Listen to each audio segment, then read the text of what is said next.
France Maghreb 2. Au programme de ce grand forum pour ce mardi 22 janvier avec cette question du jour aujourd'hui, Marlène Schiappa co-animera ce vendredi l'émission Balance ton poste de Cyril Hanouna portée sur le grand débat. Dégrade-t-elle la fonction ministérielle selon vous? On en parle dans quelques minutes avec vous, avec Sabrina Yertist et Abdeslam Itache. Et vous votez bien entendu sur cette question sur Facebook France Maghreb 2 ainsi que sur Twitter, le grand forum FM2. L'audition d'Alexandre Benalla qui a eu lieu hier au Sénat a-t-elle permis d'éclairer les zones d'ombre de cette affaire? C'est la question que l'on se posera et à laquelle on tentera de répondre tout à l'heure. Le 7 novembre 2018, il avait été annoncé qu'Emmanuel Macron devait se rendre en Algérie dans le cadre d'une visite d'État pour rencontrer son homologue Abdelaziz Bouteflika en fin d'année. Or, cette visite a été annulée à cause de l'actualité chargée qui touche la France depuis 2 mois, selon l'ambassadeur de France à Alger. Nous y reviendrons tout à l'heure dans cette émission, le LGF, jusqu'à 18h. Soyez les bienvenus. Bienvenue à vous sur France Maghreb 2, ravi de vous retrouver, c'est parti pour votre grand forum, c'est votre talk de fin d'après-midi, 16h-18h, avec aujourd'hui, pour m'accompagner, Madame Sabrina Yertist. Bonjour Sabrina. Bonjour Christophe, bonjour tout le monde. Et quelqu'un que tu ne connais pas, je crois, Abdeslam Itache. Bonjour Abdeslam. Bonjour Christophe, bonjour Sabrina et bonjour aux auditeurs et auditrices. Alors, bonjour Abdeslam. Vous ne connaissez pas? De même. Pas à l'antenne, non. Pas à l'antenne, mais en antenne, oui. Bah, dans l'équipe, oui. D'accord, ok, très bien. Sabrina, qui en tout cas a fait son grand retour là il y a peu, et ça nous fait bien plaisir. Est-ce que tu peux te représenter un petit peu auprès des auditeurs, ce que tu fais de beau dans la vie, etc. Qui es-tu, ma chère Sabrina? Bien sûr. Donc, mon nom de plume, c'est Sabrina Artiste. Sinon, je m'appelle Sabrina Gassim. Donc, je suis auteure. Donc j'écris des livres qu'on peut retrouver facilement sur Amazon. Je suis également thérapeute spécialisée en sciences comportementales et art thérapeute. J'écris des articles pour différents magazines et je suis chroniqueuse radio également. Donc voilà, j'ai disons plusieurs casquettes, notamment la plume et comment dire, le travail introspectif. J'accompagne les gens, voilà, à faire un travail introspectif sur eux-mêmes pour les aider à aller de l'avant et je le fais à travers mon quotidien en séance et en consultation, mais tout autant à travers ma plume et mes écrits qu'on peut facilement retrouver sur les réseaux, notamment sur Facebook, Sabrina Gassim, G-U-A-2-S-I-M. Voilà, donc on peut s'abonner et suivre un petit peu mon actualité. Ou aussi sur Snap où je fais pas mal de stories à thème où je parle un petit peu de différentes thématiques qui sont propres à l'homme avec un grand H. Donc c'est artiste, H-E-A-R-T-I-S-T.S. Mais je pense que c'est très facile de retrouver tout ça via la page Facebook de la radio France Maghreb 2. Parfait, quelle présentation. Tu faisais pas allusion au patron d'Amazon, c'est vrai que c'est l'homme le plus riche du monde, le patron d'Amazon. Celui qui pèse le plus lourd. Ouais, il paraît. Mon cher Abdeslam, toujours élu? Toujours élu, ouais, c'est ça. Élu, toujours élu Modem? Toujours élu Modem en Seine-Saint-Denis. Je parle un petit peu de mon parcours. Bah oui, vas-y, allons-y. Nous sommes dans la présentation. On fait connaissance, ça tombe bien. Voilà. Que dire? Je suis directeur technique des équipements sportifs sur une collectivité. Voilà, j'ai une chaîne YouTube, donc Abdeslam Itache. Vous pourrez retrouver mes différentes interventions dans certains médias. Et voilà, et chroniqueur à France Maghreb 2, tout comme toi Sabrina. Bon, parfait. Les présentations étant faites, on va s'attaquer à quelqu'un qui fait l'actualité et depuis hier en particulier, elle buzz sur les réseaux sociaux et en particulier sur Twitter. Elle s'appelle Marlène Schiappa. N'est-ce pas?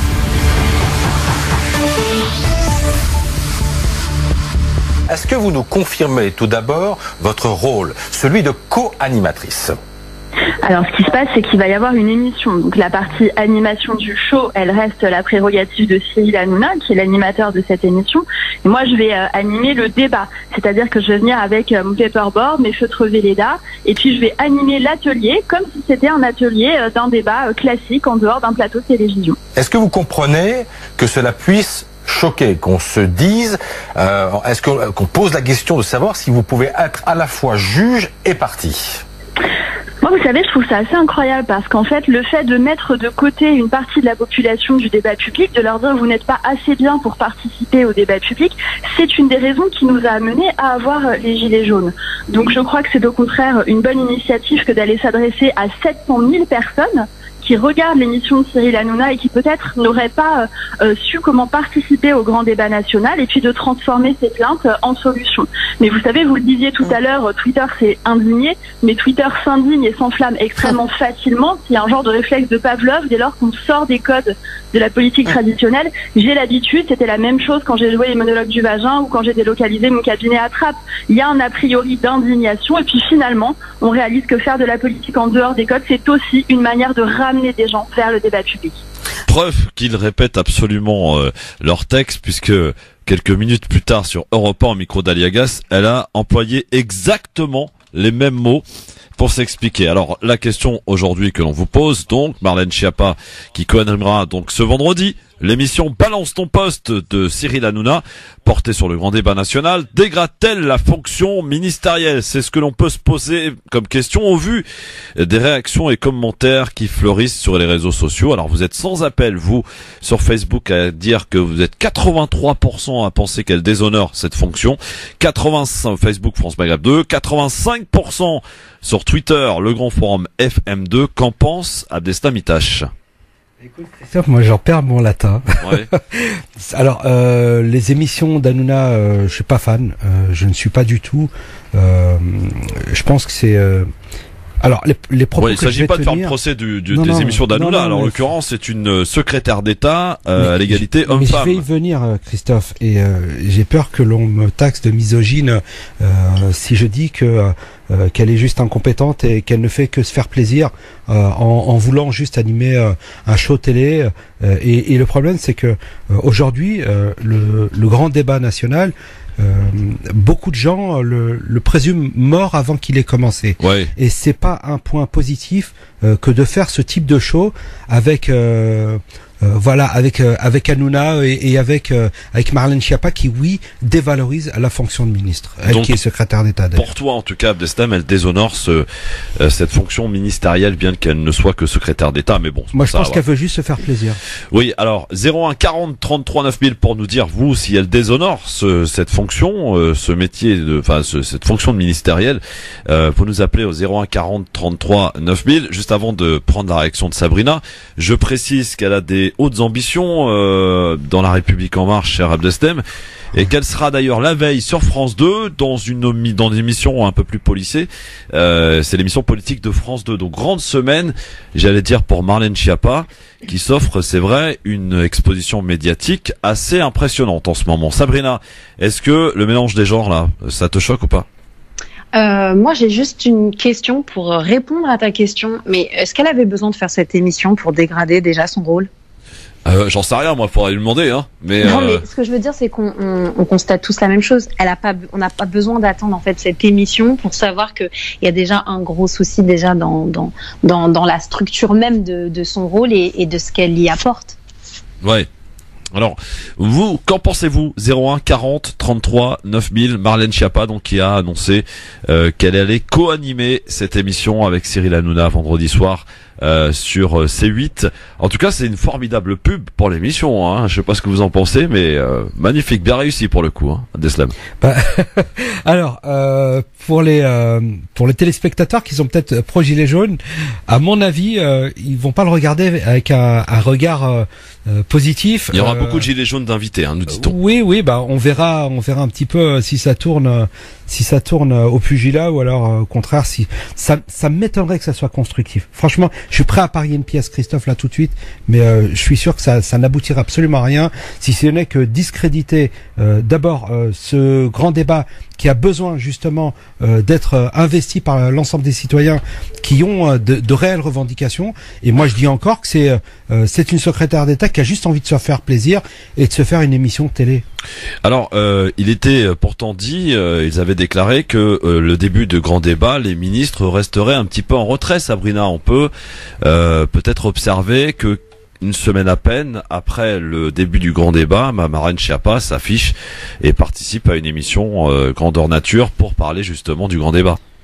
Mais alors c'est vrai que bon, elle a une allure, je me comprends, elle a une allure politiquement correcte qui dérange en fait quand elle fait autre chose que sa fonction, ou quand elle est interviewée dans différents types de médias dans lesquels on n'est pas habitué à voir d'entrée de jeu comme ça.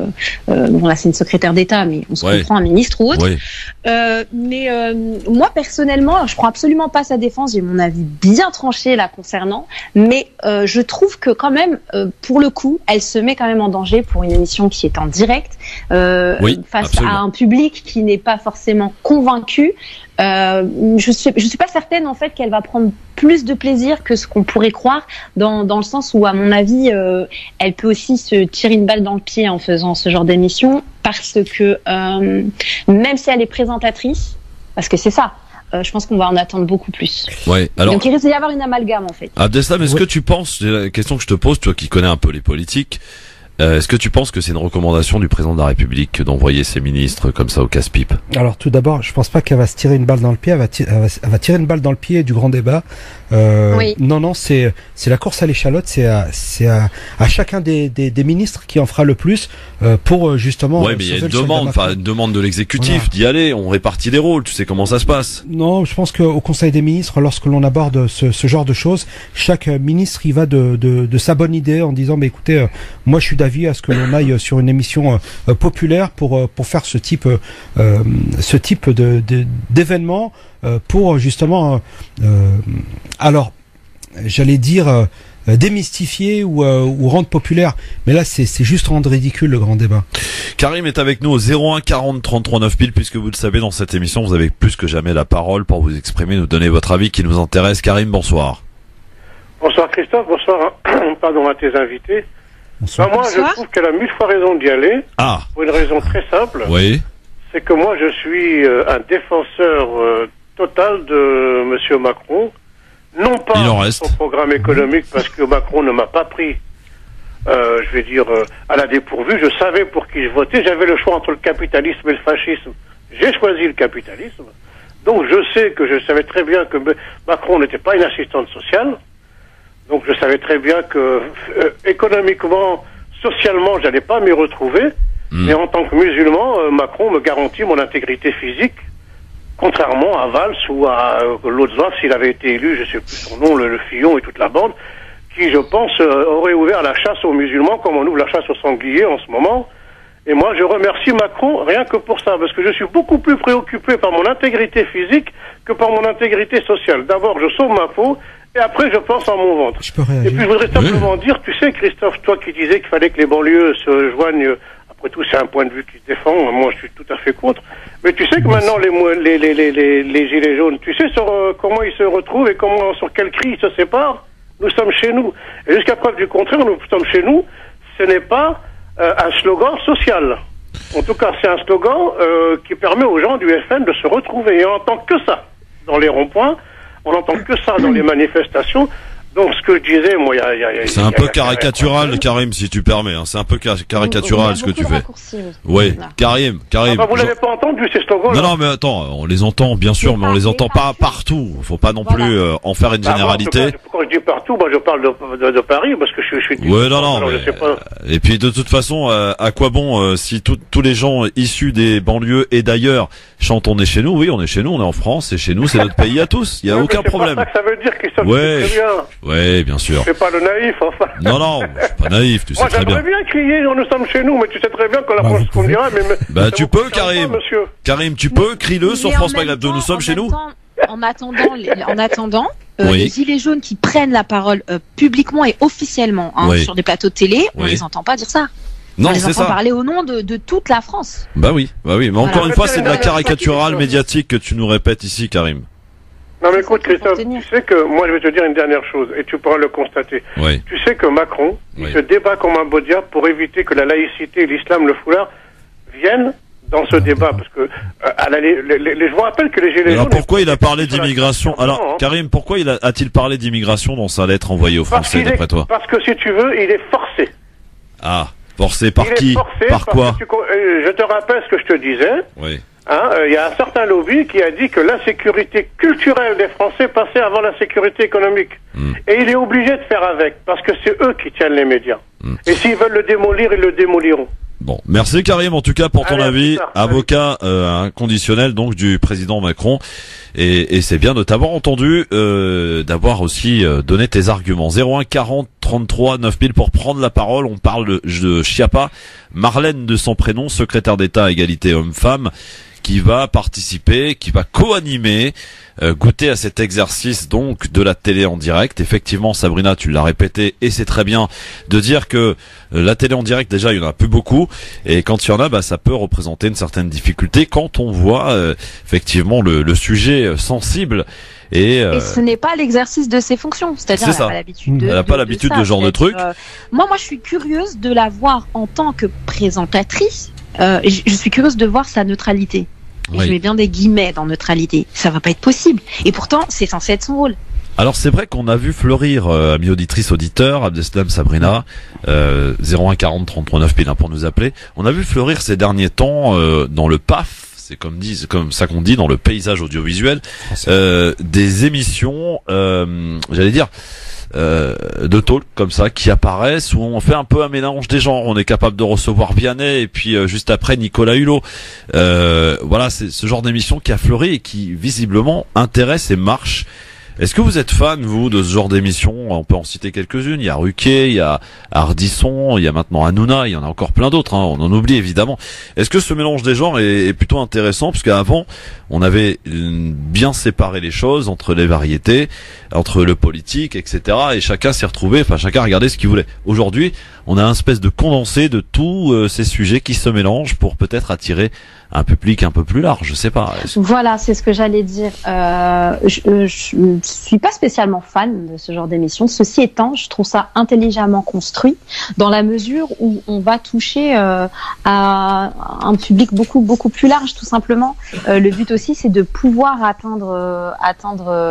Voilà, l'audimat doit pas être le même, parce que sinon, en fait, on s'endort dans quelque chose. Le but aussi, c'est de pouvoir toucher un nouveau public, un autre public, et de mélanger comme ça un peu les genres. C'est la possibilité entre les deux, en fait, de transmettre un message qui soit politique à travers de la culture. Là, en l'occurrence, tu as pris l'exemple de Vianney, puis derrière, bim, il y a un homme politique. C'est la possibilité de quelqu'un qui est complètement apolitique, finalement, elle va pas zapper, alors qu'elle sait que dans même pas 10 minutes après, il y a encore autre chose qui peut peut-être lui convenir.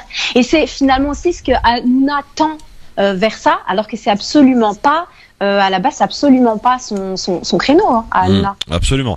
Abdeslam, toi, t'étais un fan inconditionnel de 7 sur scène avec Anne Sinclair, par exemple. Oui, 7 sur 7. Ah oui, mais j'en ratais aucun le dimanche, juste avant le bain. Non, moi, je suis pas du tout fan des émissions type Hanouna, mais moi, je voulais quand même apporter une distinction quand même entre On n'est pas couché et l'émission d'Hanouna.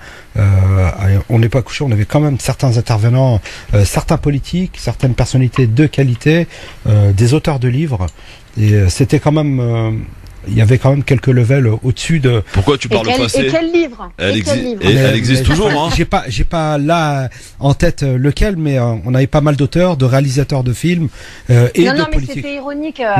Quel livre, ça veut dire que c'était quand même orienté. Enfin, ça l'est toujours. Mais ça l'est toujours. Mais évidemment, ça passe toujours. Michel Onfray, par exemple, est reçu VIP là-bas. Ça passe d'abord au tamis. On voit un petit peu la fréquentabilité ou l'infréquentabilité de la personne avant de passer. Bien sûr, tout le monde n'y passe pas. Mais ce que je veux dire, moi, je voulais juste mettre un point, une distinction entre Hanouna et Ruquier quand même sur le type d'émission. Ensuite, Hanouna, la danse du ventre et autres, franchement, c'est vraiment les trucs qui me gavent. C'est pas ce qu'il fait dans sa nouvelle émission, Balance ton poste. Vraiment, il a pris un rôle un peu plus. Christophe, si je peux me permettre, je vais absolument pas me faire l'avocat du diable de Cyril Hanouna, etc. Moi, je ne regarde pas ces émissions. Ceci étant, chez Ruquier, il y a une forme, et j'insiste sur ce mot, une forme d'intellect que l'on veut nous imposer, qui est très orientée. Très bobo, je trouve, non? Et pardon? C'est très bobo, je trouve. Mais bobo et encore, hein, ouais. et encore. Et parallèlement à Hanouna, parce que c'est vrai que les deux ne sont pas comparables, ce qu'il lui va proposer, c'est effectivement du divertissement, je vais pas porter de jugement, mais qui va correspondre, on va dire, à notre type de populace. Et dans ce divertissement, il y apporte ce qu'on ne trouve pas chez Ruquier. Je parle vraiment de sa dernière émission, hein, je parle pas de TMPP. Oui. Une forme d'humanité, c'est-à-dire c'est par la fenêtre de l'humanité que Hanouna finalement se dit bon, qu'est-ce qui se passe en fait, qu'est-ce qu'on peut faire, comment agir. Exact. Donc ça c'est peut-être pas plus mal, et c'est ce qui fait que les téléspectateurs qui ne se retrouvent pas chez Ruquier, finalement vont se retrouver chez Hanouna, et peut-être, je pense vice versa, pareil. Tu as peut-être raison, j'ai peut-être un a priori. J'ai peut-être un a priori. Ouais, faut que tu regardes. Mais moi je suis allergique, j'allume, je le vois, Ouais, mais t'as un vieux grincheux de ça. Ouais, c'est pour ça. Non, je suis pas une vieille grincheuse, et franchement moi j'arrive pas aussi. Hein, Bon, un vieux grincheux. C'est un honneur aussi de proposer. En tout cas, on pourra pas lui reprocher d'avoir pris une initiative comme celle-ci. C'est ça. En tout cas, un vieux grincheux, ça il en est un. Méziane, salut. Allô, salut. Salut Méziane, bienvenue à toi. Merci, bonjour à tous. Je sais pas qui y a. Bonjour.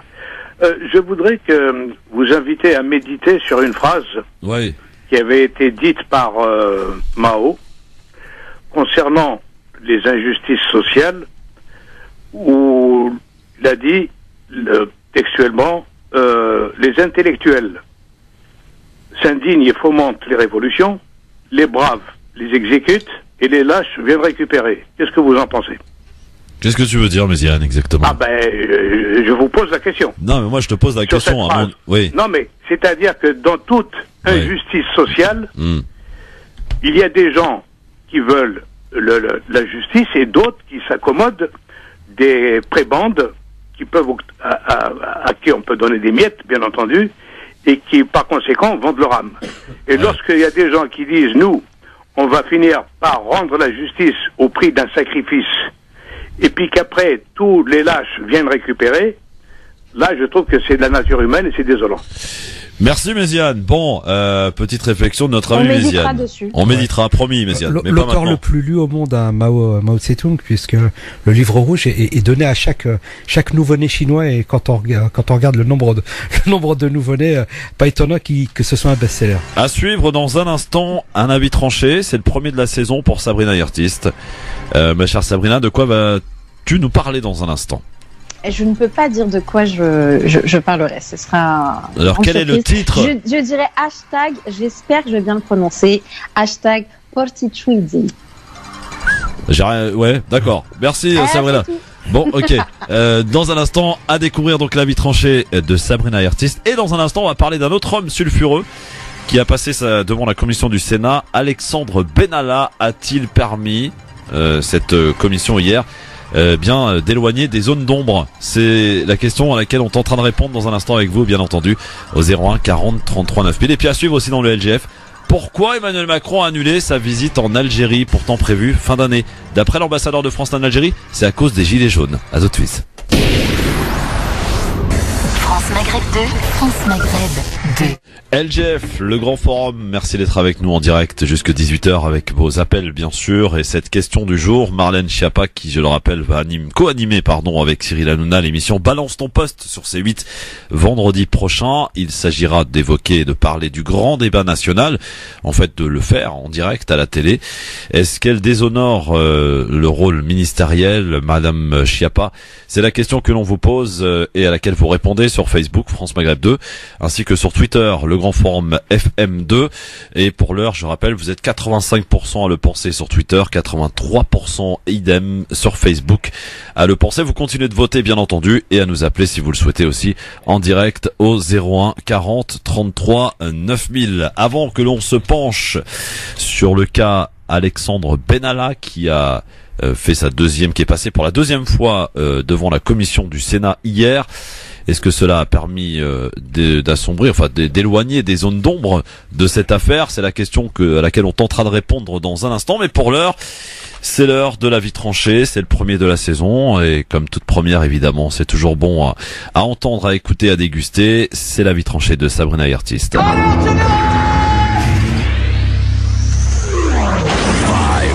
3, 2, 1, 0. Je fais quoi que ce soit, c'est la mise à pied. Alors piétinez-moi, allez-y. Sans nul doute, il y aura de la poésie dans le texte, donc que va nous dicter Sabrina Artist. J'ai 14 ans. J'ai 14 ans. On dit de moi que je suis un adolescent. À mon âge, on est plein de rêves. Les miens seront dorénavant sans trêve, depuis que je sommeille au royaume des anges. Étrange est la vie des styles, injuste et sans asile pour les gens comme moi. J'ai 14 ans. Et mon plus beau rêve fut pire qu'un cauchemar. Dans le noir des mers, mon corps offrira sa dernière danse. Au fond, je pense qu'une minute de silence n'est rien face au mutisme de certains qui découvriront mon histoire. Je vous prie de m'excuser, je ne me suis pas présentée. Je n'ai pas de nom à vous donner car la seule chose qu'on retrouvera dans ma veste, qui a fait office de linceul, fut ce qui m'animait à croire en une vie meilleure. Comme seul héritage, on trouvera quelques pages de mes notes d'école. Dans mon pays, j'étais très bonne élève. Mes 10 sur 10 m'ont donné envie d'offrir à l'Occident l'élite de mon être. Peut-être que c'est au ciel que je serai honorée, car sur terre, sur ces terres si sacrées que sont l'Italie, on m'aurait accueilli avec un hashtag Portichuizzi. Pardonnez mon accent, d'où je viens au Mali, j'excellais à l'école et je comptais bien apprendre à parler l'italien. J'y aurais appris que Portichuizzi, expression utilisée par le ministre de l'Intérieur Matteo Salvini, pour les gens comme moi, veut dire port fermé. Rassurez-vous, monsieur Salvini, mes yeux se sont fermés avant même d'atteindre votre port. Pardonnez-moi, monsieur Salvini. Pardonnez-moi d'avoir emporté avec moi ce que j'avais de meilleur à offrir, mon bulletin de notes et des rêves plein les yeux. J'ai 14 ans, et loin de la guerre, j'ai fui la mort. Oui, à 14 ans, loin de la guerre en mer, j'y ai trouvé la mort. Oui. Merci beaucoup, ma chère Sabrina. C'est très, très, très émotionnel, hein, mon cher Abdeslam. Ouais, c'est très touchant. Très touchant, ouais, comme elle sait le faire à chaque fois, chère Sabrina. Et bravo. Tristement d'actualité. Tristement d'actualité. De ce qui est en train de se passer actuellement. J'ai été très interpellée par une photo qu'on partagera probablement sur la page et qui a fait vraiment, qui a eu une viralité incroyable en fait. C'est le dessin justement d'une personne. C'est un médecin qui a découvert en fait, à chaque fois un médecin légiste en fait, qui découvre les corps qui sont échoués et qui a découvert rien à part juste des bulletins de notes avec que des notes excellentes qui accompagnaient ce corps d'un enfant qui était à peine adolescent.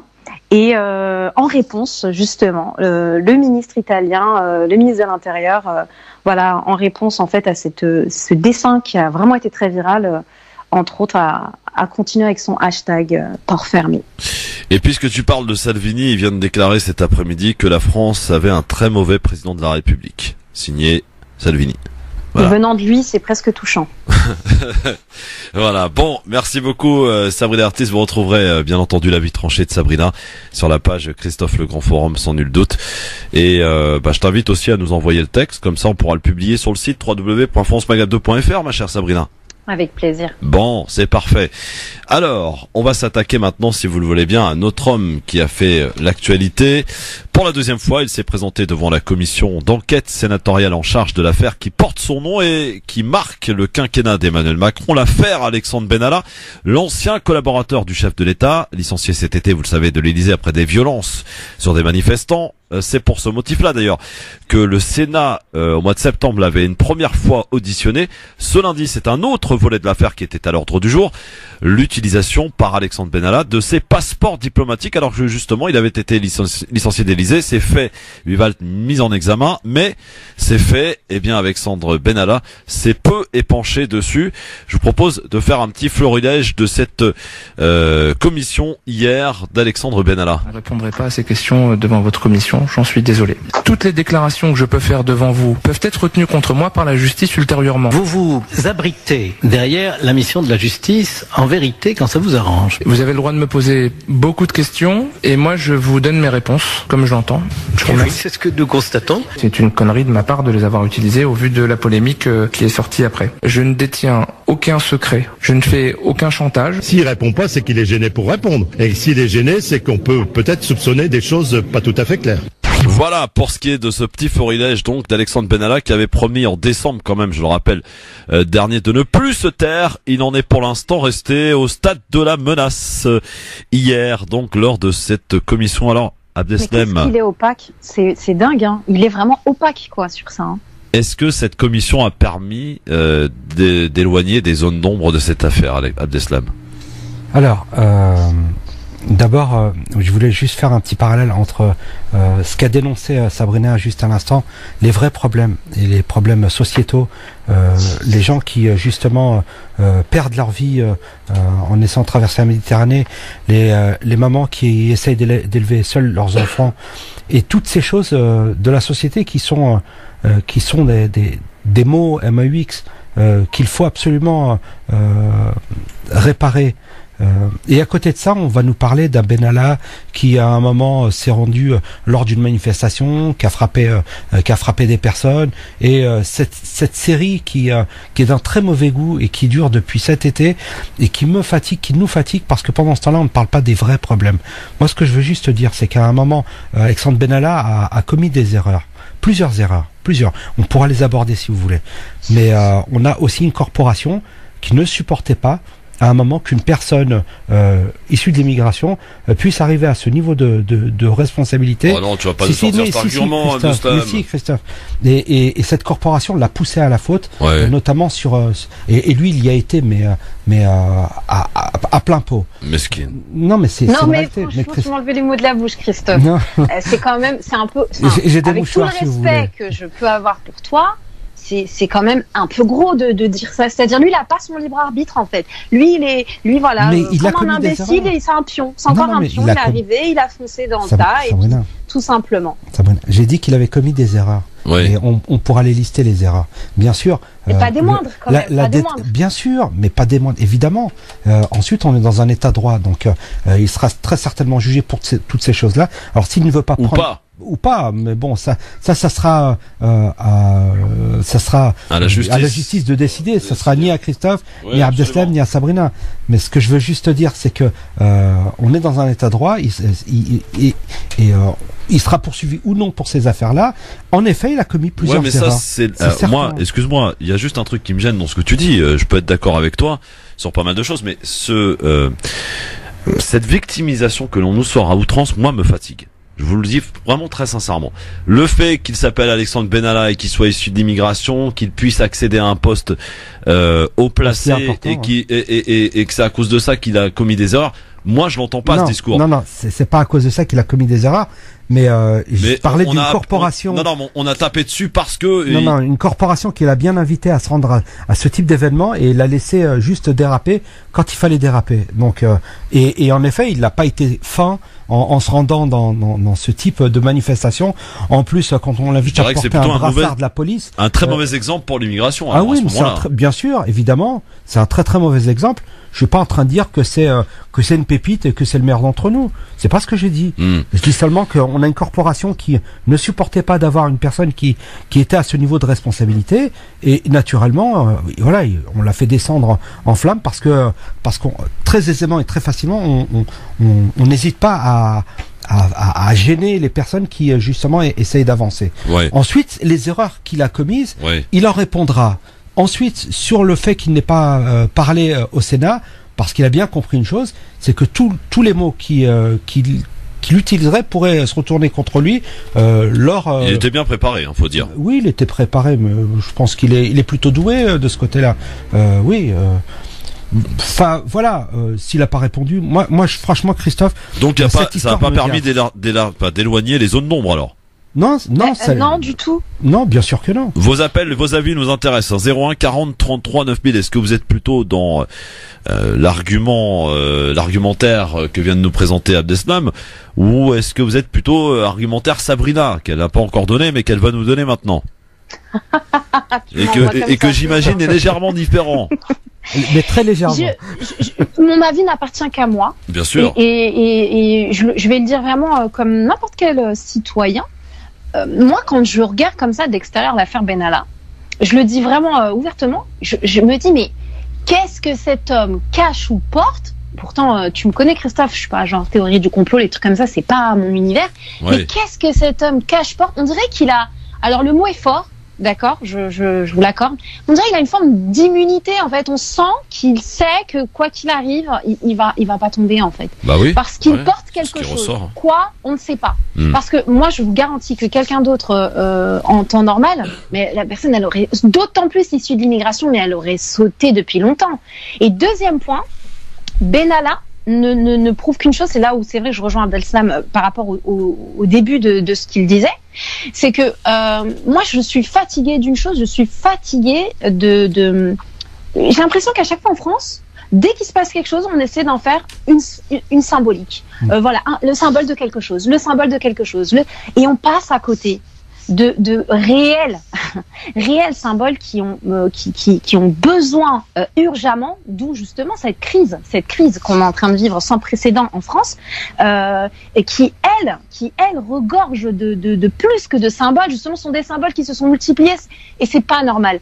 Et à côté, il y a comme ça des histoires comme Benalla qui évidemment, oui, méritent un peu de lumière et un peu de transparence, et c'est ce qu'on n'arrive pas à voir notamment avec lui. Eh bien, qui du coup se retrouve être le symbole de quelque chose où les médias s'en emparent. Et franchement, ça, honnêtement, moi, ça m'épuise. Oumar est avec nous, il nous appelle de Saint-Denis. Bonsoir, Oumar. Oumar? Allô? Omar, une fois, deux fois. Oui, bonsoir. Pardon de te réveiller, mon vieux. Hein. Bonsoir. Oui, allô. Baisse ta radio, s'il te plaît, parce que voilà, c'est à cause du retour que tu ne nous entends pas. Voilà. Bon. Ah ouais, je baisse la radio là. Merci beaucoup. Alors Oumar, l'affaire Benalla, est-ce qu'elle a permis cette commission d'éloigner les zones d'ombre hier?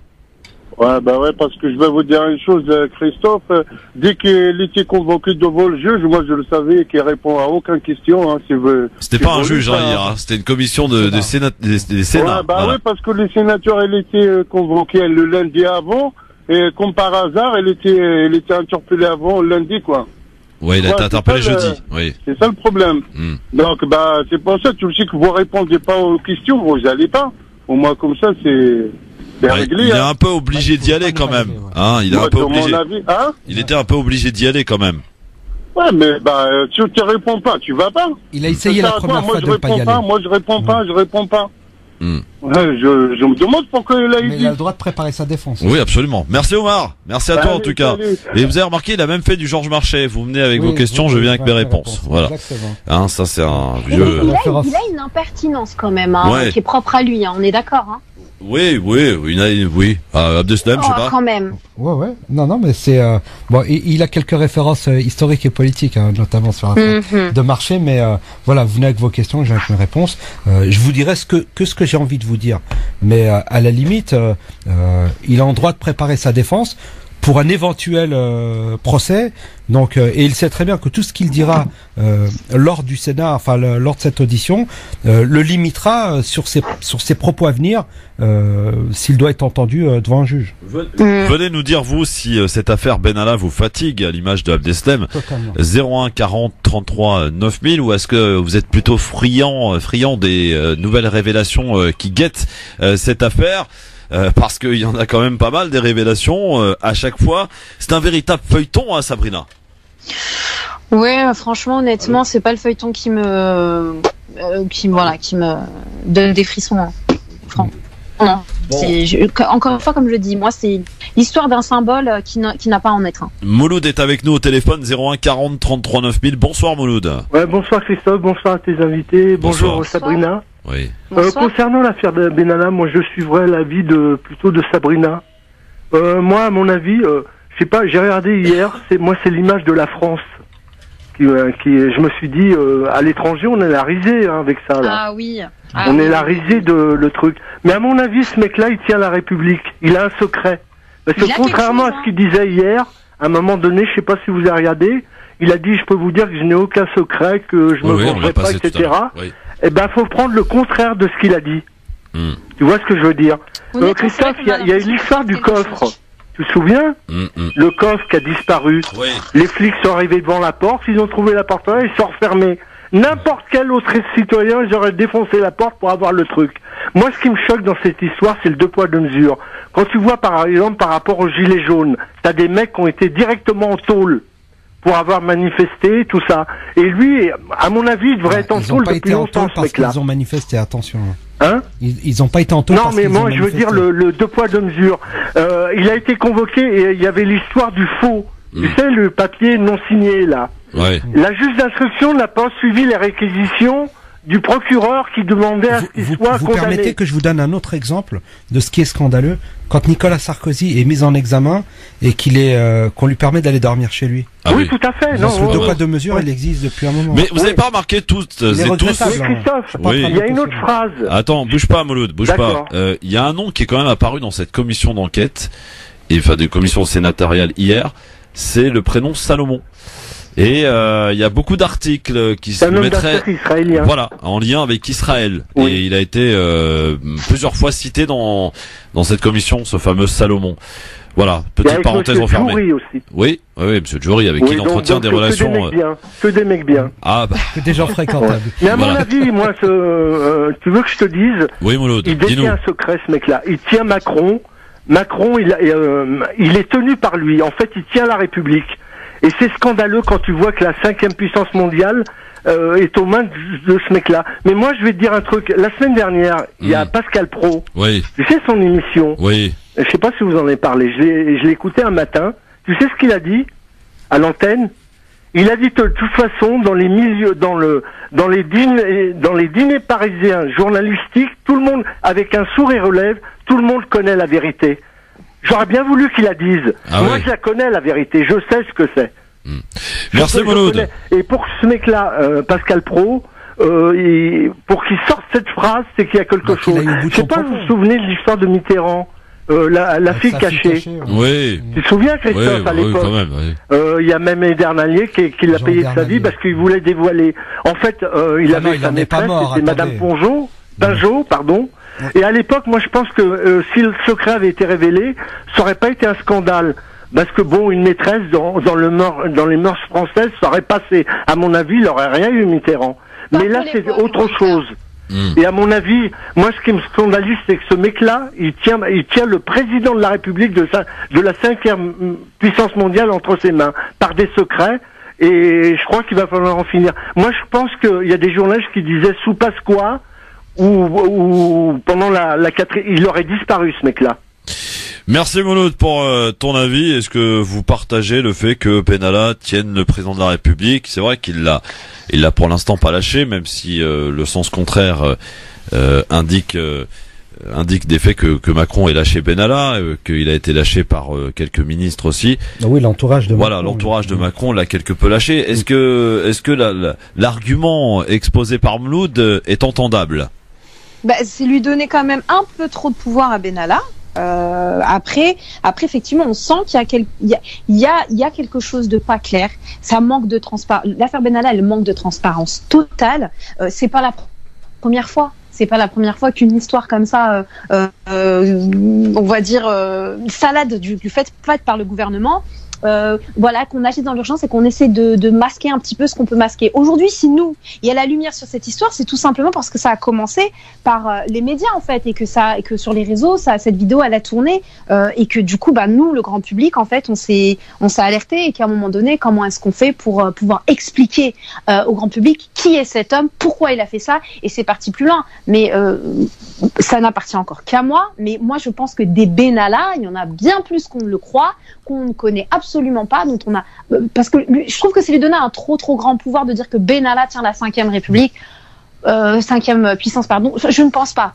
Par contre, c'est juste parce que il a été mis à la lumière et qu'effectivement on sent qu'il y a quelque chose qui fait que un autre qui a peut-être moins de pouvoir, pas autant que ce qu'a dit l'auditeur précédent, mais il y a quand même quelque chose, parce que sinon ça ferait très longtemps que l'histoire leur été réglée, qu'il aurait sauté. Mon cher Abdeslam, tu partages l'avis de Sabrina ? Alors, moi je m'en tiens aux faits, je ne présume absolument de rien. Tu te mouilles pas, quoi. Non. C'est facile, hein. Oui. Mais c'est peut-être, mais c'est ma réponse. Non, mais Abdeslam, tu peux pas te contenter de ne pas te mouiller comme ça. Je vais pas je vais pas partir dans un fantasme imaginaire de. C'est pas un fantasme. Je me permets de te couper la parole. Tiens aux faits, ce n'est pas un fantasme. Non, mais les faits. Même si en 2019, les fantasmes, voilà, c'est. Non, mais je veux dire, à un moment donné, c'est si on en est aujourd'hui en France, là où on en est, c'est aussi parce qu'à un moment donné, il y avait des suspicions de certaines choses qui étaient flagrantes. Je sais pas moi, l'histoire de la Libye, Sarkozy, il y a tellement de choses comme ça qui sont tellement flagrantes, et on est là et on peut débattre des heures et des heures et des heures, et puis découvrir des années plus tard qu'en fait, ce n'était pas un fantasme. Non. C'était bien basé sur quelque chose. Donc oui, je suis d'accord, on va pas parler pour parler, mais à un moment donné, juste être et encore une fois, ce n'est pas toi que je vise, mais être honnête avec soi-même et de se dire, il y a un truc pas clair. Je me sens pas concerné. Mais Sabrina, sache juste une chose, je ne suis pas là en train de cautionner des mauvais agissements. Ce que je veux juste dire, c'est que ça a toujours existé. Tu prends l'époque de Balladur avec Pasqua, avec les frégates de Taïwan et toutes ces choses-là, il y a toujours eu, là en l'occurrence c'était les rétrocommissions sur des frégates qui avaient été vendues à Taïwan.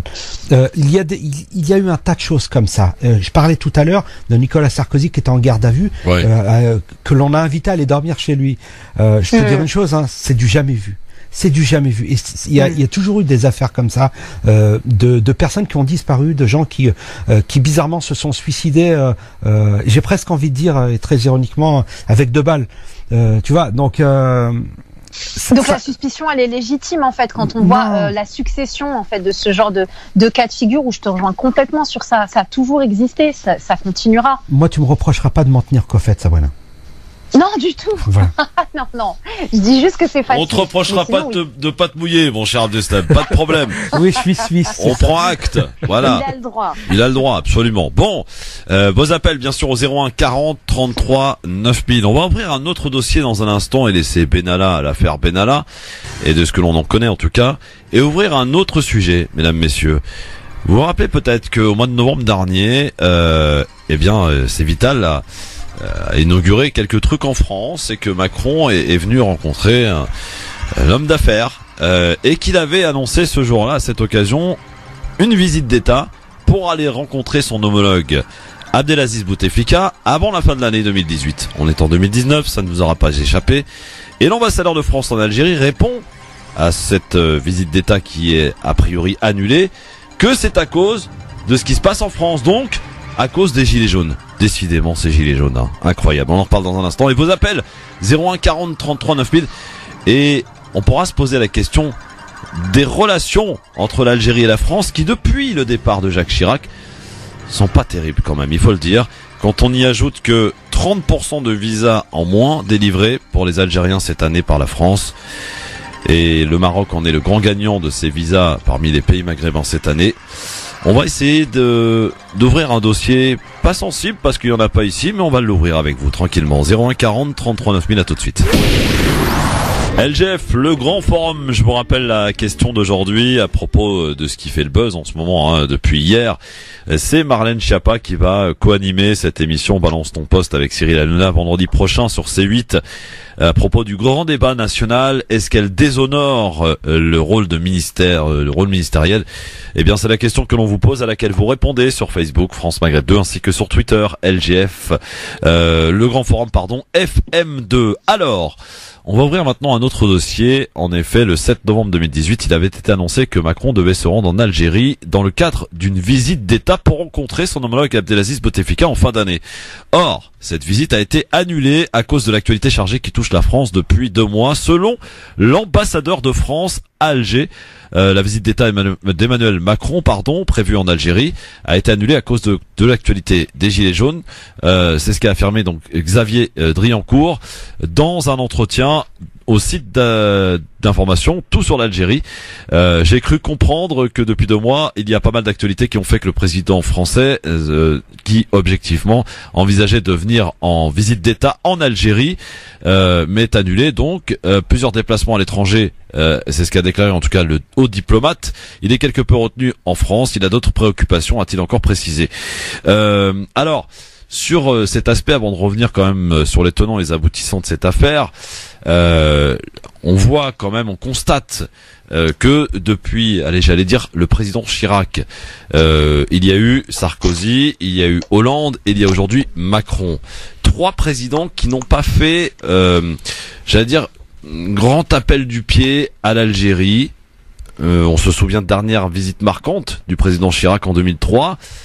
C'était très chaleureux, le président a été très bien accueilli, etc. Est-ce que vous constatez comme moi peut-être un espèce de divorce avec... là, on parle évidemment des présidents français avec l'Algérie. Le mot est fort, hein? Oui, le mot est fort. Le mot est fort, mais il est employé et on n'est pas là pour dire si le divorce correspond effectivement à cette ambiance, mais moi j'aime à rajouter quand même des faits, et les faits sont là. Par exemple, en 2017, il y a eu 30% de visas attribués aux Algériens en moins, d'accord, alors qu'au même moment on a amplifié les passeports, enfin les visas pardon, pour les Marocains. On voit nettement, à tort ou à raison, que le président actuel, président Macron, et on le voit d'ailleurs dans la composition du gouvernement, a une nette préférence pour le Maroc. Peut-être qu'il s'entend mieux avec le roi, peut-être qu'il se sent, que la politique que prône le Maroc correspond plus au président français. Je ne sais pas. En tout cas, je pose là des questions sur la table et on est là pour y répondre. Abdeslam. Alors, si je pose la question sur la table, alors, on se doit d'y répondre. Tu parlais de Jacques Chirac. Alors, je pense qu'on n'a plus de grands présidents depuis Jacques Chirac. Et quand je dis grand président, je ne parlais pas que de sa taille. En effet, Jacques Chirac était quelqu'un de très apprécié, notamment, enfin, il avait une politique pro-arabe, c'était l'ami de Yasser Arafat, et il avait quand même une certaine proximité avec les peuples arabes. Ouais. Ce que n'ont pas ces présidents-là. C'était un ami de la famille Hariri au Liban aussi. Aussi, oui, bien sûr, bien sûr. Donc une politique pro-arabe. Mais il le manifestait publiquement, je veux dire. Oui, bien sûr. Quand même. Vous vous souvenez de ce qui s'était passé en Palestine? En Palestine, en 97. Ouais. Ouais. Complètement. C'était très très fort.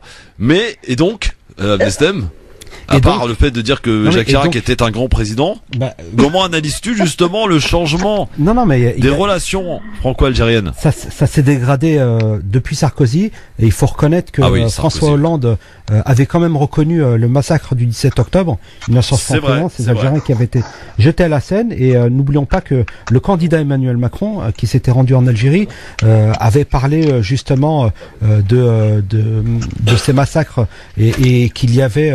alors, j'ai plus le terme exact, mais qu'il était question d'un devoir d'inventaire ou d'aborder ce massacre contre l'humanité qui a été commis par le colon français. Voilà, c'est bon. Il y a eu quand même un signe en direction de l'Algérie. Ensuite, sur la composition du gouvernement, j'ai envie de dire qu'il n'y a que des Français dans le gouvernement. Oui, bien sûr, Abdeslam, évidemment. Mais alors, il faut juste y rajouter dans cette affaire que l'ambassadeur de France à Alger a précisé et rappelé que le Premier ministre Édouard Philippe a également annulé une visite en Algérie prévue en décembre 2018. Le gouvernement avait un certain nombre d'urgences à traiter, a-t-il encore confié. En tout cas, c'est ce que le Premier ministre avait prétexté pour annuler sa visite qui était prévue fin décembre en Algérie. Donc ça commence à faire beaucoup quand même. Alors, le président et le Premier ministre alors, qui on parle des Premiers ministres. Là aussi, on avait aussi un très bon Premier ministre qui aimait beaucoup l'Algérie, c'était Alain Juppé, puisque la ville de Bordeaux est jumelée avec Oran et Wahran, et d'ailleurs il s'était rendu à Alger au moment de la primaire de la droite et du centre, et oui, il a une certaine proximité avec l'Algérie que Édouard Philippe n'a pas, c'est évident. J'entends de ce pas et de mon oreille d'ici Sofiane Nagdaré dire vive Bordeaux. Hein, voilà, parce que c'est un Oranais, notre ami Sofiane. Ben est avec nous d'Orléans avant d'accueillir, avant de t'écouter, ma chère Sabrina, là-dessus. Ben, bonsoir. Bonsoir. Bonsoir. Bah écoute, on va, nickel. Avec le bon froid. Ah oui, il caille, hein, ça caille. Ah, il caille, Et vous savez, quand on a réécouté tout à l'heure, dans la première partie, l'appel de l'abbé Pierre qu'il avait prononcé en 1954 sur Radio Luxembourg, il résonne encore aujourd'hui cet appel. Terrible. Ah. C'est comme ça. Ouais. Mon époque, bon. Alors Ben, sur les relations franco-algériennes. Ouais, franco-algérienne. Moi, je vais beaucoup en Algérie, tu vois. Bon, moi aujourd'hui, mais j'y vais beaucoup. Oui. Depuis quand qu'il y a un petit léger problème avec l'Algérie et la France de cette année? L'Algérie, elle avait 1000 milliards dans le compte à une époque. Qu'est-ce qu'ils ont fait? Des chèques à gauche, à droite, en voiture, en voileur. Ils ont rien fait. Et cette année, comme il restait plus beaucoup d'euros dans le compte, qu'est-ce qu'ils ont fait? On arrête l'importation. Et ils ont arrêté l'importation, mais même de certains médicaments, carrément. Ils étaient jusqu'à là. Comme ils ont arrêté l'importation, qu'est-ce qui s'est passé? Le gouvernement français leur a dit, vous arrêtez l'importation, nous, on vous retire des visas. C'est ça l'histoire. C'est qu'aujourd'hui, l'Algérie, le compte, il est bas en devise. Ah oui, les comptes sont bas, oui. En devise, il est bas. Au pays, il y a de l'argent. Mais en euros, il n'y a pas grand-chose. Parce que l'Algérie et le Maroc, c'est pas pareil. Quand tu achètes en Algérie, quand tu veux échanger tes euros avec du dinar, tu vas pas à la banque. Est-ce que je peux me permettre justement? Oui, bien sûr. Permets-toi, Destin. Alors, la première chose, comparons ce qui est comparable. L'Algérie n'a aucun endettement, contrairement à la France, qui a une dette de 2300 milliards. La première chose, c'est que l'Algérie a fait le choix de l'économie de marché. Elle achète essentiellement à l'étranger. Elle produit très peu et elle achète énormément à l'étranger, de par la manne financière qui est produite par le pétrole. L'Algérie continue à consommer, mais il est évident que la France Providence, c'est quelque chose qui a disparu. La France Afrique, c'est quelque chose qui a été complètement révolu, et qu'aujourd'hui l'Algérie s'oriente, se tourne vers la Russie, se tourne vers la Chine, se tourne vers d'autres pays européens et boude un petit peu la France. L'Iran, oui, si on en croit le tapis de la grande mosquée d'Alger, qui vient d'Iran. Ouais, mais c'est ce que je voulais dire tout à l'heure. Excusez-moi, je prends un peu la parole. Oui, je t'en prie. Merci. Pas de ça chez nous, Sabrina, voyons. Non, ce que je voulais dire sérieusement, c'est que tout à l'heure, on parlait un peu de la relation Chirac-Algérie, on la comparait, ce qui s'est passé avec Sarko, avec Hollande, et encore moins ce qui ne s'est pas passé justement avec Macron. Il faut quand même se rappeler aussi que le contexte n'est pas le même. C'est-à-dire, il y a quand même combien de générations qui sont entre Chirac à l'époque et maintenant, ce ne sont pas les mêmes générations. Chirac, c'est l'époque de mes parents. Vous voyez ce que je veux dire? Donc les liens n'étaient pas les mêmes. Il y avait encore, qu'on veuille ou non, un esprit, parce que je vais pas dire que c'était le lien, mais un esprit de cohésion, parce qu'il y avait encore quelque chose voilà, avec l'indépendance, etc. Tout ça, c'était encore très frais, en fait. Les cicatrices pas totalement fermées, quoi. Exactement. Après Sarkozy, effectivement, ça passait pas. Les relations étaient très froides, et tout vraiment. Ça, tout ça, quand même, je ne pense pas que ce soit juste l'histoire d'un lien entre un président et un autre président, ou personnellement, je n'aurais pas comparé un président ou là le Maroc et l'Algérie, ou peu importe la Tunisie. Je pense que chaque pays, a un lien avec la France. Et pour en revenir à l'Algérie, il y a forcément, ce que disait notre auditeur tout à l'heure, il y a forcément un lien économique qui explique aussi pourquoi est-ce que c'est plus distant, pourquoi est-ce que ça se passe mieux, pourquoi, si la France n'y trouve pas son intérêt ou l'Algérie n'y trouve pas son intérêt, il y a forcément une raison qui explique aussi pourquoi est-ce que les liens ne sont pas les mêmes selon les présidences. Il y a un lien économique manifeste. Ben. Ouais, moi je te dis, regarde, le dernier coup, le maire de Nice l'année dernière, pas septembre l'année dernière, monsieur a des pommes. Ouais. L'Algérie, c'est l'Algérie qui prenait ses pommes, mais toutes les pommes. L'Algérie, comme elle a dit, on arrête l'importation. Qu'est-ce qu'il dit, l'autre maire de Nice? En plus, avec l'extrême droite, il a dit, l'Algérie prendra mes pommes. En gros, vous les prenez, vous fermez votre gueule. Alors, c'est question d'argent, là. Là, aujourd'hui, il parle de question d'argent à cause de l'importation. L'Algérie a arrêté l'importation, et comment ils ont fait? Parce qu'au début, ils ont arrêté que des visas qu'au peuple, au début. Le peuple. Mais le gouvernement n'en avait rien à foutre, parce que ils venaient encore, leurs enfants, ils venaient encore ici. Les fils de généraux, fils du maire, fils du préfet, ils venaient encore ici. Mais dernier coup, qu'est-ce qu'ils ont fait?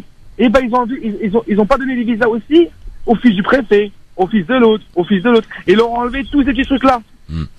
Merci Ben d'Orléans, 102.6 pour nous écouter. Alors pour être tout à fait complet dans cette affaire, le 7 novembre 2018, c'était lors de l'inauguration du groupe agroalimentaire algérien que tout le monde connaît, c'est Vital, à Charleville-Mézières, Emmanuel Macron avait annoncé son intention d'effectuer un déplacement en Algérie pour rencontrer donc le chef de l'État, Abdelaziz Bouteflika.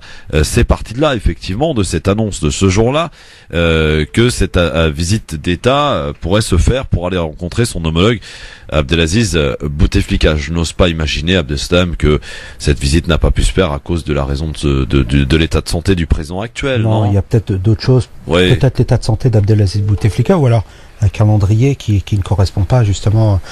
Dont on attend d'ailleurs savoir s'il va y aller ou pas pour le 5e mandat ou pas. Hein. Vous savez que c'est la grande discussion en ce moment. Oui, c'est vrai. Ouais. Mais c'est encore un petit peu tôt là pour l'instant pour des conclusions hâtives. On est juste mi-janvier. Il devait venir fin de 2018. Voilà, c'est pas comme si on était, en été 2019 et qu'il y a rien qui se passe. Pour l'instant, c'est pas prévu à l'agenda. Par contre, une visite au Maroc, oui, d'ici 1 ou 2 mois. Il devrait aussi aller en Irak, le président. Enfin, voilà. On voit quand même qu'il y a des liens qui sont créés avec le Maroc pour le président Macron, en tout cas, hein, bien sûr. Ça, c'est inévitable, c'est constatable de tous. Maintenant, à savoir quand même que la France et l'Algérie a quand même une relation tout à fait particulière, faut le rappeler quand même. On est liés, on est tous liés, quoi. Ouais.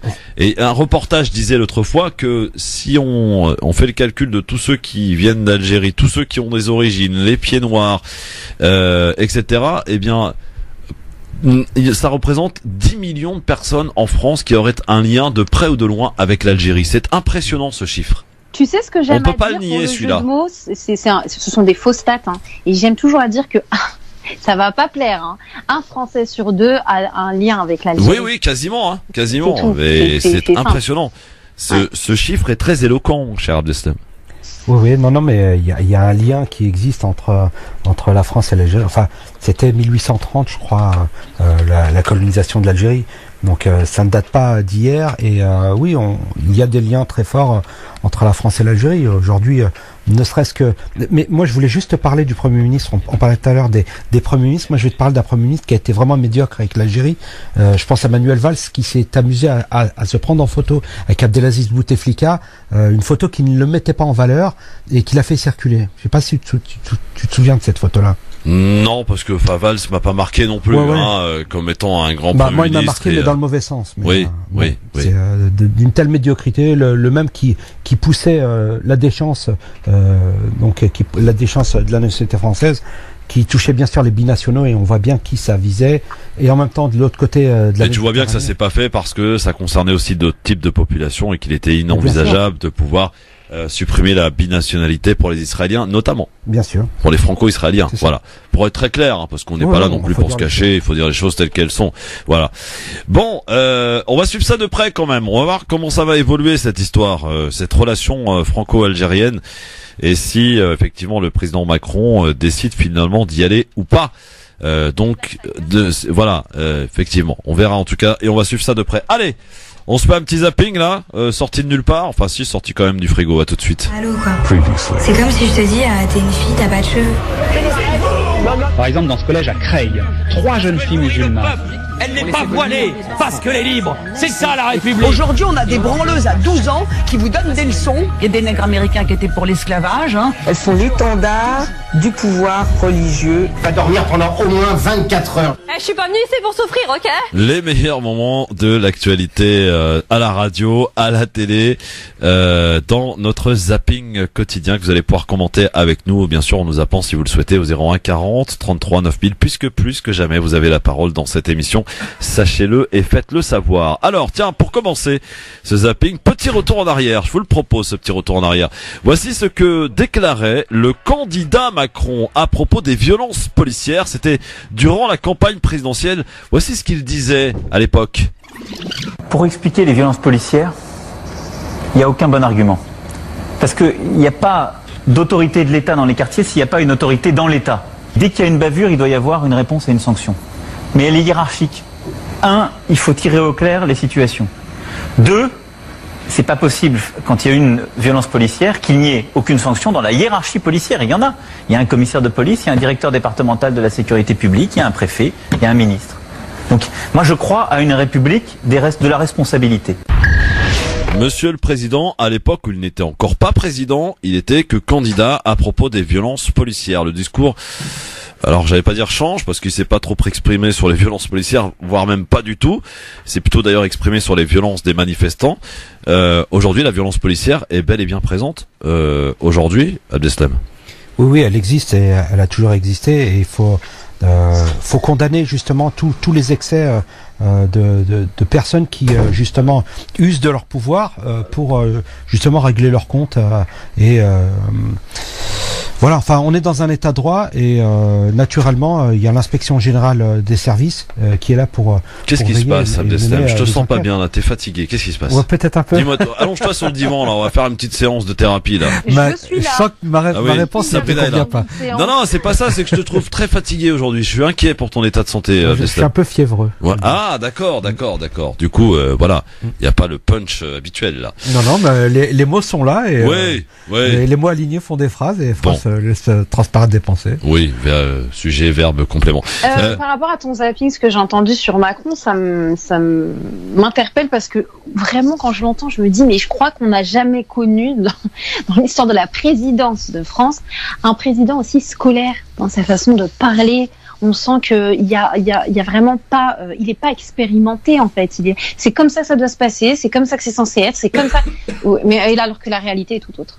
Voilà. Ah bah ça on le voit aujourd'hui, évidemment, la violence policière très présente durant les manifestations, dénoncée par beaucoup, et on en parlait tout à l'heure, tiens, pour faire un petit point de nez à ce que tu disais tout à l'heure à propos des gilets jaunes que tu as répété, mon cher Abdeslam, à propos de ce mouvement qui serait, enfin, tu l'as peut-être pas dit aujourd'hui, mais tu l'as déjà dit ailleurs, où il y aurait pas mal de fachos, à l'image de ce que disait Karim. Ouais. Bah aujourd'hui, les médias ont quand même fait le jeu de la stigmatisation de ce mouvement.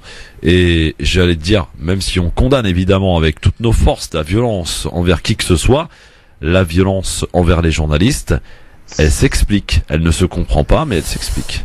D'accord, tu m'as fait peur quand t'as dit non mais voilà, non mais je veux dire, il faut arrêter de se lamenter. Je veux dire, aujourd'hui, dès lors que aujourd'hui, dès lors qu'on va essayer peut-être d'expliquer ou de comprendre quelque chose, ça veut dire qu'on est forcément dans un camp. Mais faut arrêter ce chantage. Tu ne cautionnes pas la violence, Christophe, rassure-moi. Qu'est-ce que je viens de dire? Non, mais je veux dire que je condamne de toutes mes forces, nous condamnons de toutes nos forces la violence d'où qu'elle vienne et envers qui elle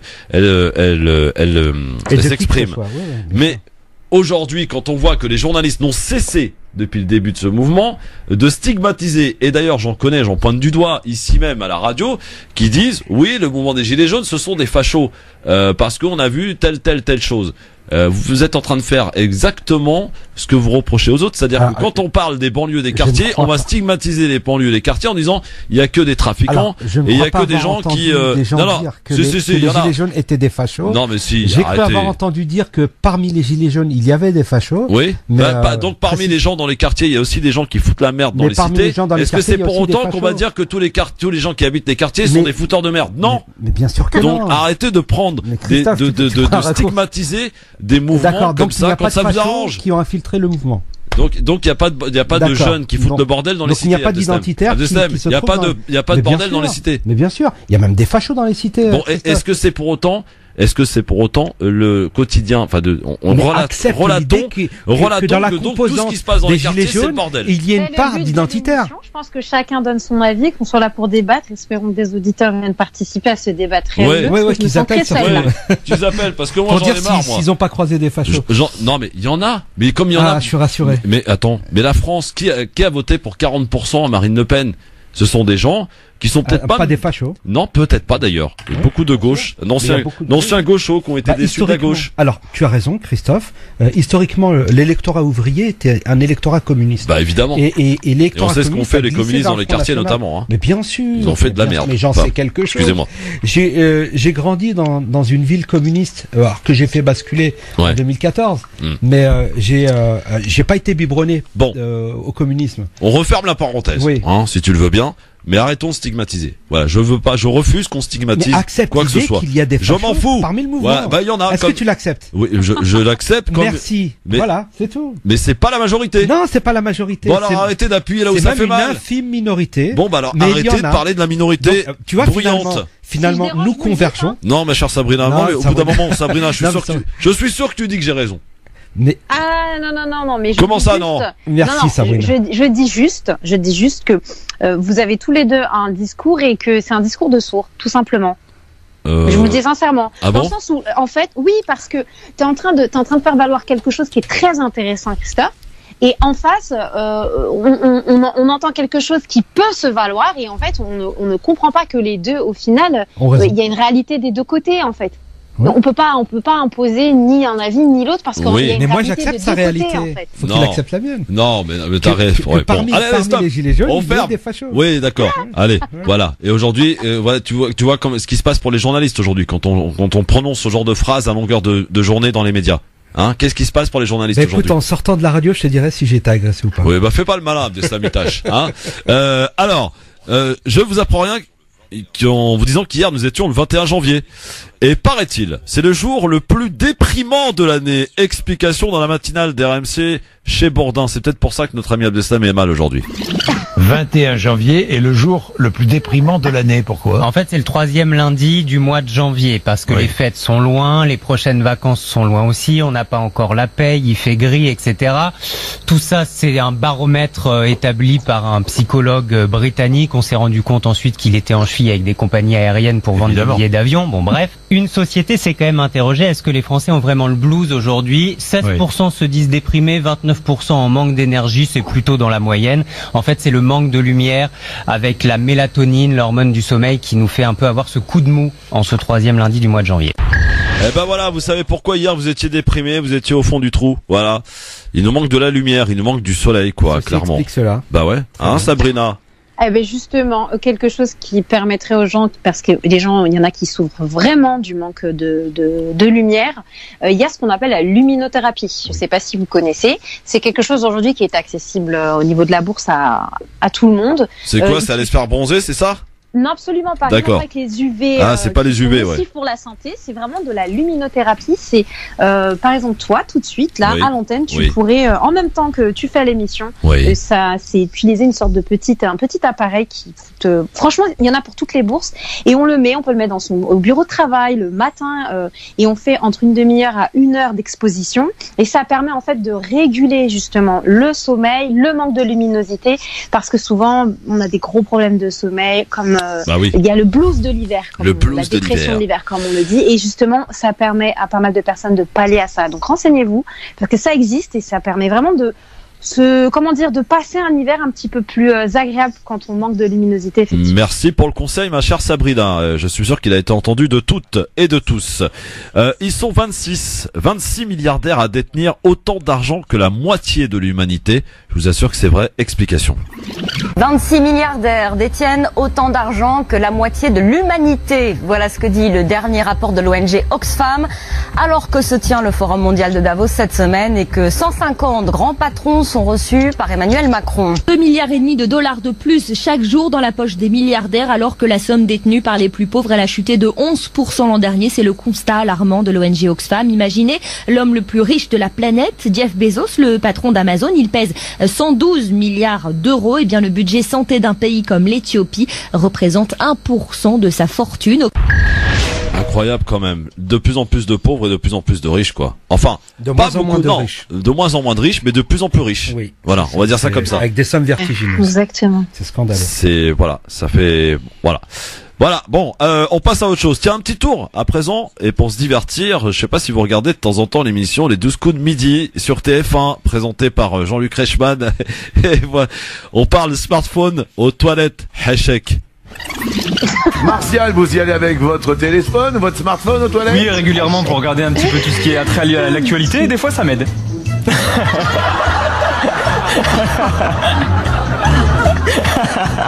Je ne sais pas quel est le message, Martial. Bon, personnellement, je ne ferai aucun commentaire. Si vous voulez en faire, n'hésitez pas. Hein, Sabrina Abdeslam, en tout cas, j'ai vu apparaître un sourire sur le visage de Sabrina Abdeslam. Non, je crois que tout se résume en un mot, c'est celui que t'as utilisé pour introduire.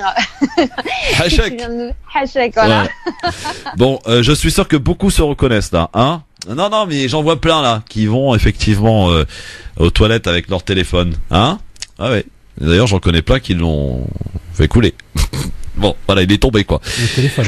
Bon, il est temps que ça s'arrête, la pub tout de suite. Et dans un instant, je ne sais pas. Est-ce que non, on va faire des infos zappées parce qu'il y a des croustillantes d'ailleurs à vous donner. Restez bien avec nous. C'est la suite et fin de cette émission LGF sur France Maghreb 2, le grand forum avec Sabrina Artiste, avec Abdeslam Itache, avant de retrouver dans quelques minutes, et vous l'entendez tousser de loin, à 50 km, notre ami Medjahed qui sera avec vous juste après le journal de 18h de nos confrères d'RFI. Et prudence, hein, si vous rentrez ce soir, de nouvelles chutes de neige sont annoncées ce soir et cette nuit. On annonce de 2 à 5 cm supplémentaires sur ce qui est déjà tombé ce matin. En Ile-de-France, 25 départements sont ainsi placés toujours en alerte orange, à neige et verglas. France Maghreb 2, France Maghreb 2. Le LGF, le grand forum, avec cette question du jour que l'on vous pose à propos de Marlène Schiappa qui va co-animer une émission avec Cyril Hanouna ce vendredi sur C8, l'émission Balance ton poste à propos du grand débat. Est-ce qu'elle déshonore le rôle ministériel? Est-ce qu'elle déshonore la fonction ministérielle? Voilà, c'est la question que l'on vous pose et à laquelle vous répondez sur Facebook France Maghreb 2, ainsi que sur Twitter, le grand forum FM2. Alors voici quelques infos zappées, mes amis, et pas des moindres. Information d'ailleurs que vous pouvez lire sur le site www.francemaghreb2.fr. Sachez qu'un homme a été interpellé parce qu'il a crié Allahu Akbar dans le train entre Orléans et Paris ce dimanche. Interpellé et condamné, tenez-vous bien, à 6 mois de prison ferme. Waouh, ferme. Ouais. Et vous pouvez aller voir et lire les raisons invoquées concernant cette sanction sur le site www.francemaghreb2.fr. Vous pouvez pas mieux teaser, les amis, hein. Voilà. Donc ça c'est fait. Autre scandale en vue aussi, apparemment dans des magasins Marks & Spencer, on aurait vu apparaître Allah sur du papier toilette. Hachek. Scandale en perspective, hein. Cette affaire commence à monter, hein. Voilà. Info zappée. Voilà. Info zappée politique cette fois-ci. Il y avait le traité d'Élysée sur la réconciliation entre deux voisins longtemps ennemis, et 56 ans plus tard, voici donc le traité d'Aix-la-Chapelle.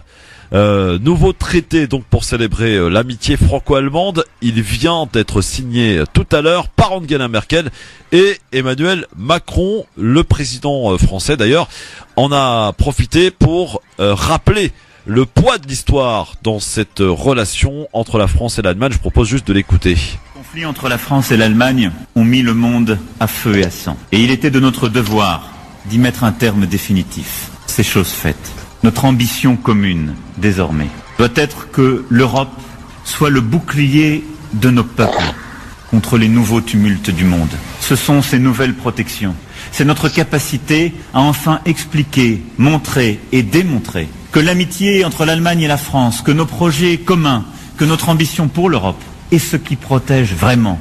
Et ceux qui oublient la valeur de la réconciliation franco-allemande se rendent complices des crimes du passé.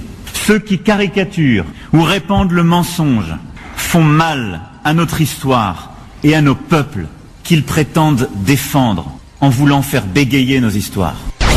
Macron, ce matin, donc, à Aix-la-Chapelle. À quoi va servir ce nouveau traité qui suscite d'ailleurs beaucoup de fantasmes en France et même de mensonges? C'est ce qu'a déclaré le président de la République tout à l'heure. Le couple français, en tout cas allemand, continue de relancer l'Europe en difficulté en ce moment, vous le savez, avec le Brexit.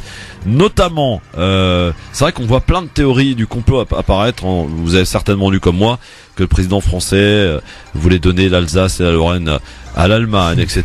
Voilà, beaucoup de conneries qui sont apparues au travers de ce fameux traité. Sabrina Abdeslam. Non, moi je suis désolée, à chaque fois que j'entends Macron, je me dis mais quelle poésie. Franchement, quel poète. Il t'inspire? Est-ce qu'il t'inspire? Il me contre-inspire. Ah, d'accord. Bon, c'est Voilà. pas joli ça. Bon, pour le défendre, c'est pas lui qui écrit ses textes. Ouais, bah celui qui écrit, il est barré, il s'est barré. Hein. Tu sais, c'est lui l'interprète. Oui, c'est lui l'interprète. bien sûr. C'est ça. Bon, c'est un mauvais interprète si j'en crois Sabrina. Autre info zappée, justement, on parlait du Brexit avec le plan B de Theresa May. Le plan B, c'est un plan A en fait finalement, hein, que la première ministre britannique a présenté hier aux députés britanniques après le rejet du texte la semaine dernière. Vous le savez, elle veut gagner du temps. Theresa May, elle veut obtenir, dit-elle, des concessions à Bruxelles. Et en fait, la seule nouveauté qu'elle a annoncée hier, bien, c'est la suppression des taxes pour les ressortissants européens qui souhaitent obtenir le statut de résident permanent. Ils doivent s'inscrire et payer une taxe. Une application mobile a même été lancée dans une indifférence relative, visiblement, auprès des Français qui sont basés à Londres. Voilà. Et puis, autre info zappée, un peu plus inquiétante cette fois-ci, c'est dans la Manche. Cette fois, les recherches se poursuivent après la disparition d'un petit avion qui transportait le footballeur italo-argentin Emiliano Sala. Il avait quitté Nantes, décollé de Nantes donc pour se rendre à Cardiff, son nouveau club, et a priori donc on a perdu les traces de l'avion. Il se serait effectivement écrasé. Voilà, donc on attend d'en savoir davantage. Ses soutiens à sa famille et aux membres de son équipe. Exactement. Et puisqu'on est dans le monde du foot, on y reste avec une autre affaire, Ronaldo. Retour à Madrid, non pas pour jouer, l'ancienne star en tout cas du Real est revenue non pas sur un terrain de foot comme je disais, mais au tribunal pour solder le contentieux fiscal avec l'État espagnol. L'audition de la star du foot a duré à peine 3 quarts d'heure. Il a ratifié l'accord négocié par ses avocats, lui qui avait omis de déclarer 14,8 millions d'euros sur 4 ans de l'argent placé dans des paradis fiscaux, comme l'avaient dévoilé les Football Leaks en 2016. Voilà pour Ronaldo. Il a eu une condamnation avec, une peine avec sursis. Exact. Voilà. Voilà pour ces impôts zappés. En tout cas, n'hésitez pas à jeter un petit coup d'œil de temps en temps au www.francemaghreb2.fr. Merci à tous, Sabrina, Abdeslam. À très vite. À très vite. Il est 18h et vous êtes bien sur France Maghreb 2. Dans un instant, l'excellent Medjed, juste après le journal de nos confrères d'RFI pour l'info. France Maghreb 2. France Maghreb 2. Pour ensoleiller et accompagner vos journées et vos nuits. France Maghreb 2.